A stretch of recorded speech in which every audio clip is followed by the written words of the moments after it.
Eu aprendi rápido esse áudio assim, mais elaborado, entendeu? Perfeito! E você começa. Oi, meninas! O começo do vídeo do YouTube normalmente começa assim. Apesar de que os meninos reclamam, né? E hoje a gente vai falar sobre um assunto bem interessante, um vídeo totalmente diferente e necessário aqui nesse canal, que é sobre o que, menino? Carência paterna. Carência paterna. O bicho vai pegar aí, né, neguinha? Porque parece que tudo Bota o roda fone! e para em carência paterna, né, dona Sara? Exatamente, até quando a gente acha que não. As respostas estão na sua relação paterna. Meu Deus, até quando a gente acha que não. Aquele perfeccionismo, aquele medo do abandono, aquela necessidade de aprovação. Tudo isso deriva do fato de você achar que as pessoas vão fazer com você a mesma coisa que o seu pai fez quando você era criança. Verdade. E a autossabotagem no seu relacionamento também, sabe? Quando você vê que tá dando certo, você desconfia, dá um jeito e desliza para que você entenda que você tem razão. Homem não presta. Ou até quando a postura do seu pai no seu ambiente familiar, não necessariamente com você, mas dentro daquela dinâmica familiar, você estabelece uma figura paterna associada ao que seu pai representava e isso você acaba levando para sua vida. Ou até ao comportamento que seu pai tinha dentro do seu ambiente familiar, que interferia no comportamento da sua mãe, e você acaba assumindo essa mesma postura e esperando isso do seu relacionamento conjugal quando você já está na fase adulta. Meu psicólogo uma vez me explicou também que não adiantava eu fugir dos padrões de comportamento do meu pai, porque existiam dois caminhos: eu reproduzir ou eu repelir ao ponto de cair vítima de novo nesse mesmo ciclo. Porque os ciclos que você não está curada, você precisa vivê-los novamente até aprender. Aí quando a gente fala de cura, vai lembrar de perdão. E é aí que o bicho pega. Como eu vou perdoar a pessoa que me deixou quando eu mais precisava, que talvez te xingou, como foi o caso do meu pai, tentou te matar, imagine só. E agora, como eu vou perdoar essa pessoa?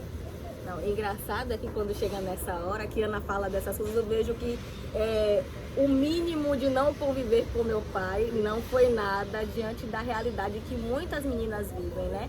Como a questão do abuso, do espancamento, do xingamento, né? De fato, do não assumir esse lugar, porque eu sou registrada pelo meu pai. Você é, Jéssica? Você é, Ana? Sou registrada. Existem meninas que não têm o direito nem de ter o nome do pai no seu documento. Verdade. Então, a gente vai vendo, né, como essas nuances vão mudando de realidade para realidade. E nós somos 3 meninas pretas.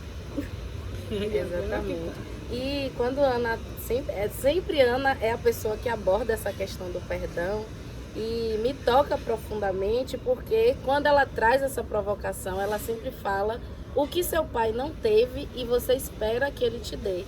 Porque muitas vezes a gente tem essa revolta com posturas, comportamentos, não lugar que os nossos pais acabaram assumindo em nossas vidas, mas acaba sendo pedir demais que ele nos dê algo que muitas vezes eles também não tiveram. E em nossas revoltas, legítimas que sejam, a gente muitas vezes não para refletir que o que a gente espera, o que a gente cobra a vida inteira dele, ele também não teve.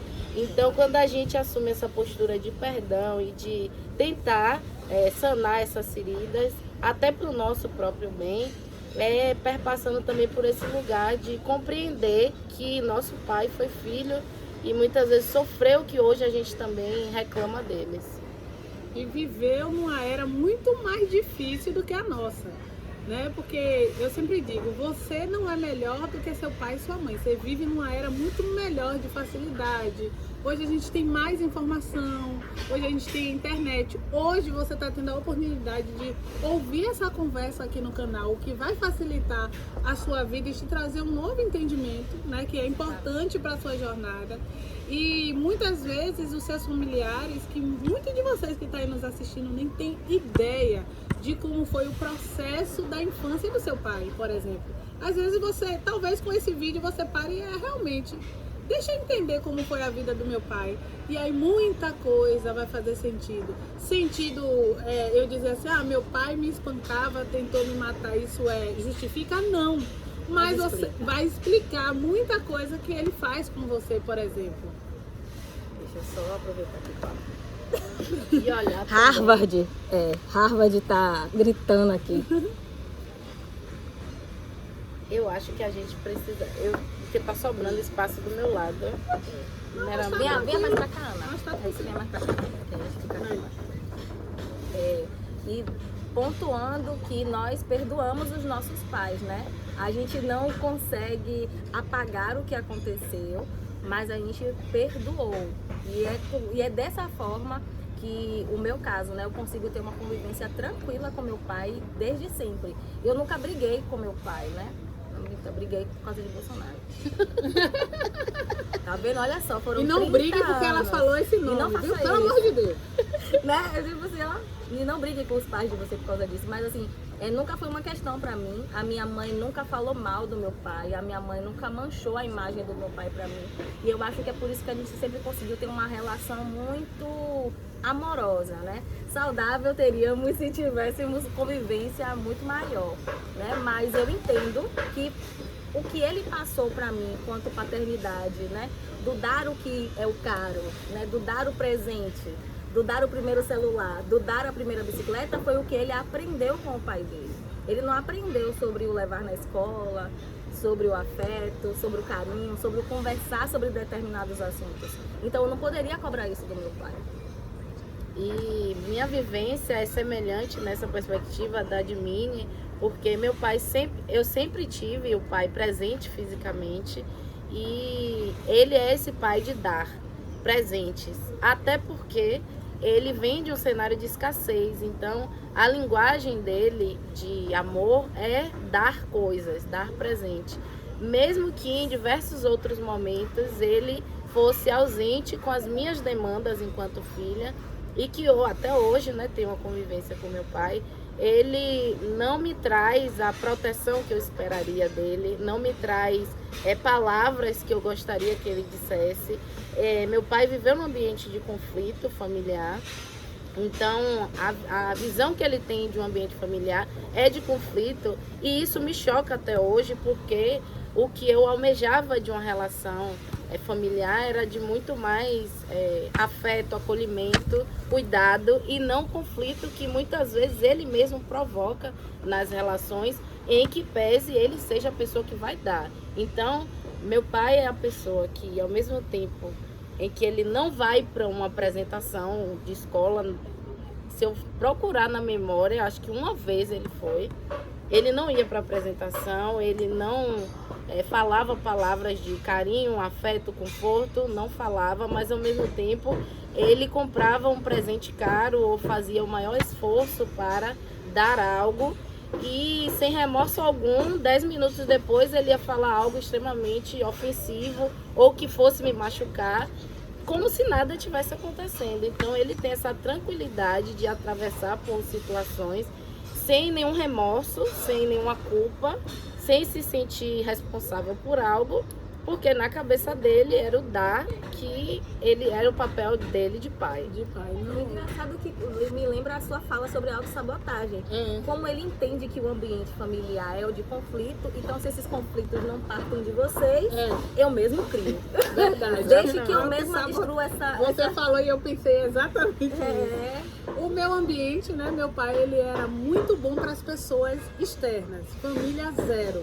Assim, ele tinha muita exposição para o filho do outro, para os vizinhos, para outras pessoas, comprar presente para outras pessoas. A única coisa em casa que ele não deixava faltar, além de muito conflito, era comida, né? Era uma coisa que ele fazia muito esforço sempre para ter comida, né? Mas eu não lembro de nenhum momento meu pai me abraçando, dizendo que me amava, não consigo lembrar desse momento. O único momento de paz que eu lembrava dentro de casa era quando a gente estava comendo, né? Na verdade, por isso eu ligava muito amor à comida. Não, e por isso que você é tão boa em receber pessoas. Em receber. Ana é perfeita para receber pessoas, minha filha. A mesa posta para comer pizza. É verdade. E aí era esse ambiente, né? Ele batia muito em minha mãe, muito mesmo. Era briga praticamente todos os dias. A gente não dormia à noite, guardava as facas e os garfos debaixo do travesseiro. E na maioria das vezes ele vinha pra cima de mim com muita agressão. E era notório que ele tinha essa questão de agressão física, era a mim. Não sei se por ser parecida com minha mãe ou por ser a única filha que defendia a minha mãe, né? Na verdade, porque eu lembro que eu era a única que defendia a minha mãe das agressões. E aí no bolo apanhava junto também e era esse ambiente. Então, fora que meu pai, ele tinha um problema de dívidas, ele devia muita gente.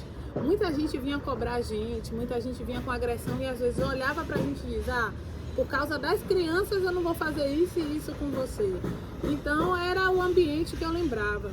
Só que quando a gente olha para a infância dele, explica muita coisa, né? Ele não teria como dar o que ele nunca teve. Ele não teve amor dos pais, ele era da Paraíba e veio morar em Salvador. Certamente, eu tenho certeza que o lar dele existia muita agressão física de familiar, porque meu pai só sabia resolver tudo batendo na minha mãe, né? Então, dia dos pais, meus aniversários, por exemplo, os meus irmãos todos tiveram festa, eu nunca tive festa, não deu tempo dele explicar por quê. E quando eu vejo isso tudo, né, as meninas até estavam falando mais cedo, mas isso também cooperou para você ser essa mulher incrível, e é verdade, mas de fato, a vida, que é o que a gente tem de mais precioso, veio através desses erros. Porque meu pai sempre e minha mãe sempre dizia que cometeu um erro em me ter. Minha mãe dizia que tomou muito Citotec, que eu não morri, que era por ter morrido e para que eu estava no mundo, eles sempre falavam isso. Mas graças a Deus eu estou aqui, não é verdade? E acabei sendo a única pessoa que cuidou dele antes de morrer e sou a única pessoa que ajuda a minha mãe. Olha que coisa, né? Então talvez você seja a única pessoa da sua família que é rejeitada, mas Deus vai te escolher e você será a única pessoa a prosperar na sua família. Eu já falei diversas vezes, em várias palestras, que Deus não tem prazer algum em ver a gente sofrer. Então, assim, eu tenho certeza que Ele não escolheu Ana para apanhar do pai. Não. Isso não foi um castigo de Deus. E aí a gente percebe, não só na fala de Ana, né, com relação aos pais dela, né, que Ana hoje realmente conseguiu transformar a realidade da família dela, como a gente percebe na realidade de Jéssica, em trazer, né, esse desenvolvimento pessoal para outras mulheres, em falar sobre a liberdade feminina, né? Ela se emancipou aos 16 anos. E aí eu trago para mim, tipo, eu tive o carinho do meu pai, o afeto do meu pai, mas o quanto isso me forjou uma mulher também muito independente, sabe? Ao mesmo tempo em que eu amo, em que eu abraço, em que eu dou carinho, eu sou a pessoa que também não vai ligar, mandar mensagem, mas eu serei aquela mesma pessoa contigo, mas tipo, eu aprendi dessa forma.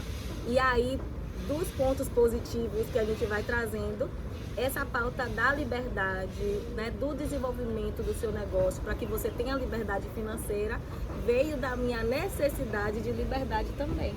Verdade.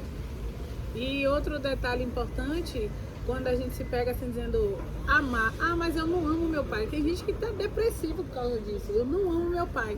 Tá tudo certo, ele não construiu amor em você, né? Até a Bíblia diz que a gente deve honrar. Não fala nem sobre amor, porque amor é construção. Então, um recado que eu quero deixar para você, primeiro perdão, porque o perdão não é pro outro, é para você, né? Enquanto você não perdoa, você carrega essa pessoa dentro de você. E quando vier as situações difíceis da vida, você vai estar com esse peso, mais o peso das situações que vai aparecer na sua vida. E perdoar também é você ter o seu momento de leveza. Eu acho que a gente deve até falar um vídeo sobre perdão, porque falar só perdão é muito fácil, né? E não é bem assim. Estratégias para perdoar, né? Porque eu achava que perdoar era um sentimento que pousava na gente. É verdade. Tipo um passarinho. Eu acordei agora querendo perdoar. E é uma decisão. E como toda decisão, a gente tem que pensar, e a gente não toma de início, a gente fica com medo, a gente recua, porque a decisão é assim. né? Então eu acho que no próximo vídeo a gente fale sobre perdão, mas que vai ser um bom retado para você, minha filha, vai. E inclusive vai resolver a sua relação conjugal, que influencia muito com a visão que você tem do seu pai. Ou a sua falta de relação conjugal. Falta, né? Porque você acha que todos os homens do mundo são iguais ao seu pai. É verdade. E aí, por conta disso, você não se permite viver um amor. Sabe? Você acha que não vai dar certo, porque você viu que não deu certo para sua mãe. Você não vê, lógico que eu sou a pessoa também que defende o fato de que o casamento não seja uma meta para sua vida. Isso. Porque você não pode ter como meta algo que não depende só de você. E casar não depende só de você, né? Então, o que eu deixo aqui como um pedido de perdão, para que você libere esse perdão para o seu pai, para sua mãe também, né? Nesse momento que você está vivendo, a gente não sabe de fato em quem você está pensando ao assistir esse vídeo, mas é uma decisão, e é uma decisão que melhora todas as outras decisões que você toma a partir dela.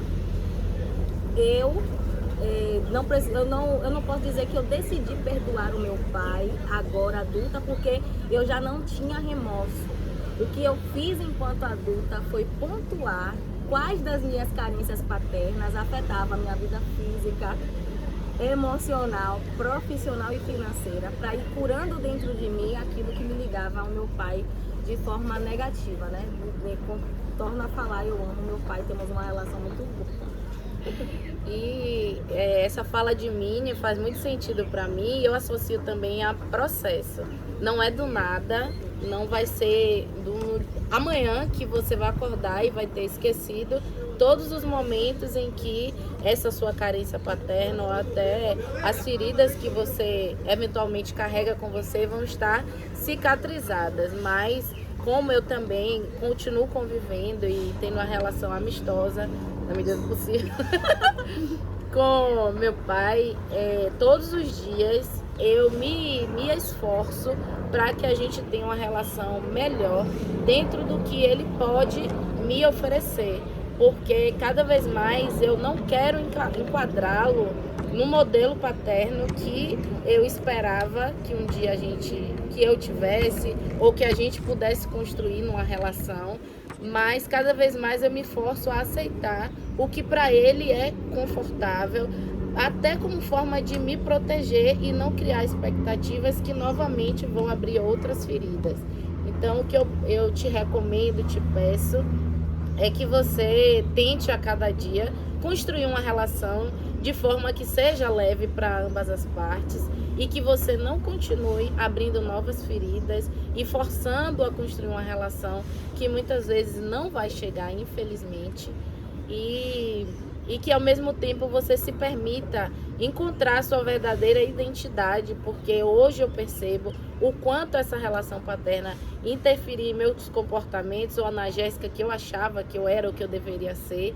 E a partir do momento que você tem esse desvelar do quem sou eu de verdade, ou quem eu estou me forçando a ser, a partir desse momento você se abre para novas possibilidades, tanto na vida profissional como na vida conjugal, se é que isso é o seu interesse, para que você não procure pessoas ou semelhantes ou opostas a ele, como se isso fosse a solução para todas essas questões que você carrega consigo e sem nem saber tem a ver com a sua relação paterna.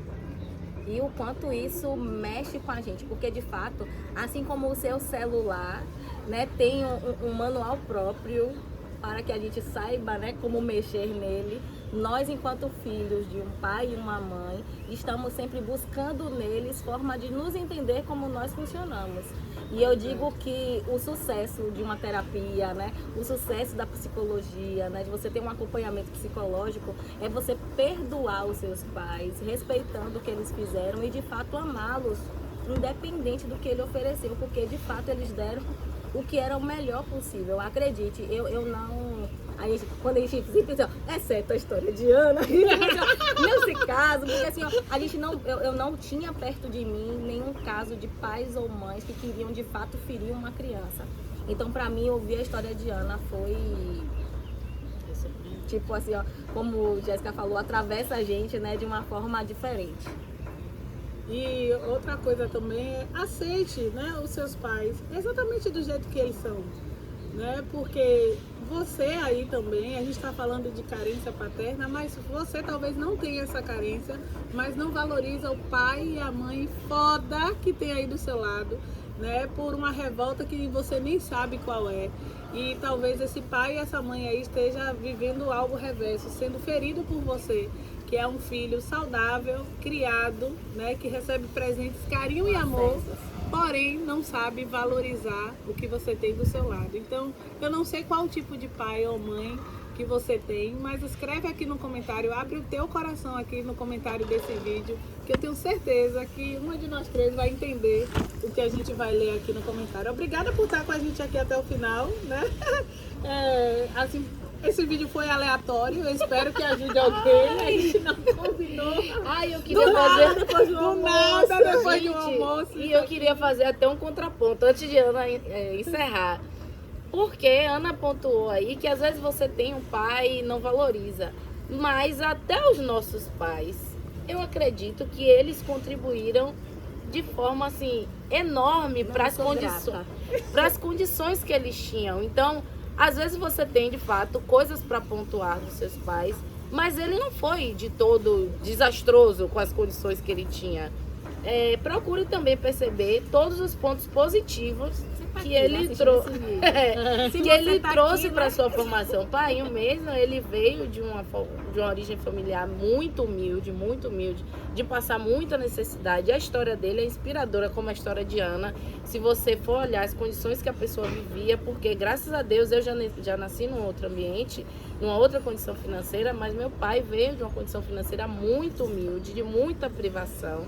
E por isso eu identifico que parte dos comportamentos dele advém dessa condição, dessa origem familiar, mas ainda assim ele transformou a vida financeira dele e da família dele, construiu uma nova narrativa para os filhos dele, né, para a geração seguinte. Então, por meio disso, ele também trouxe inúmeras facilidades, inúmeros benefícios para a minha vida, para a vida da família da minha mãe também.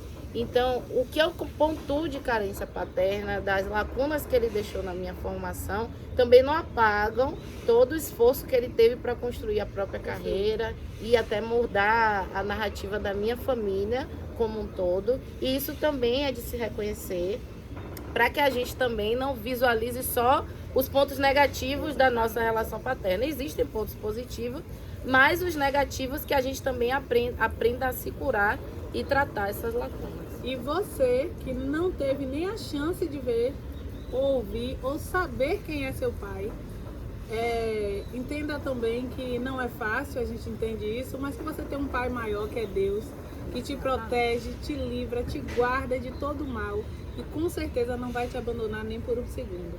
Muito obrigada por estar aqui com a gente e feliz Dia dos Pais!